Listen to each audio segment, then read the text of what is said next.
तो इसलिए देखिए, ये कोई यूरोप नहीं है। आपको मालूम है यूरोप में क्या था?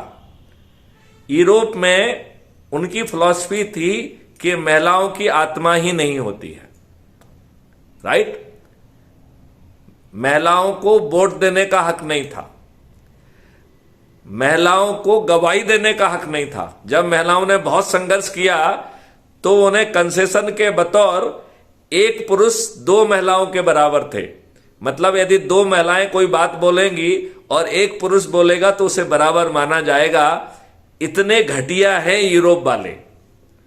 और जिनको आप महिमा मंडित करके एक्सप्लोरर कहते हैं, कोलंबस और वास्को डिगामा दोनों लुटेरे थे और अपने जो है ना पोप महोदय से लूटने का सर्टिफिकेट लेके आए थे।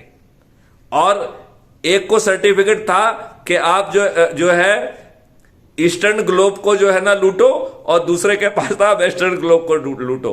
तो चाहे वो पुर्तगाली हो, चाहे वो स्पेन वाले हो, ये धार्मिक गुरुओं से लूटने का लिखित लाइसेंस जो है ना लेके आए हैं।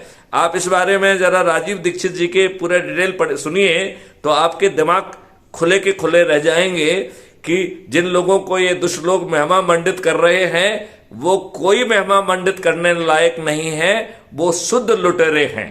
और इन लुटेरों ने लाखों की संख्या में हत्याएं की हैं।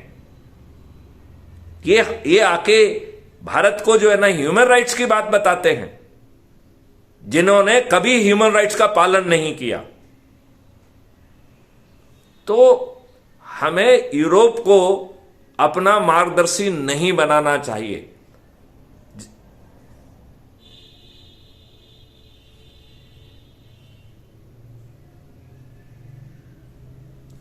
आपने बिल्कुल सही कहा कि हमारे पास, देखिए, हमारे ऋषि और मुनियों को दृष्टा कहा जाता था।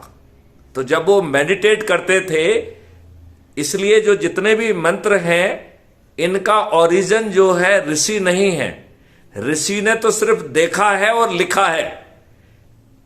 सभी मंत्रों के ओरिजिन कॉस्मिक हैं।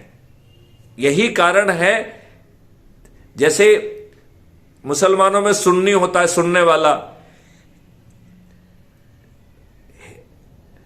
सनातन धर्म में और हिंदुइज्म में कोई चीज जो है सुनी सुनाई नहीं है, लोगों ने उसे देखा है और मेडिटेशन के माध्यम से देखा है। और हर चीज की बड़ी प्रिसाइज इंफॉर्मेशन है। आप बताओ, आपके हनुमान चालीसा में जो लिखा है कि इतने दूरी पे सूर है, और जिसे जो है ना हनुमान जी ने मधुर फल समझ के खा लिया,